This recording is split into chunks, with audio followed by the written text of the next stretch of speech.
So we're going to take some oysters and we're going to Oysters. go ahead and measure their density, right?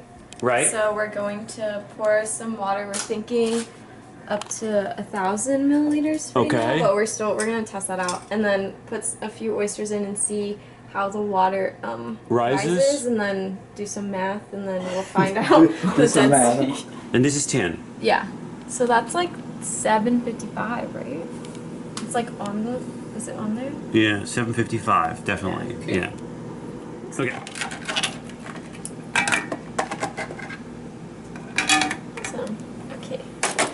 So it looks like it's at a little above the 1300. So maybe like 1320.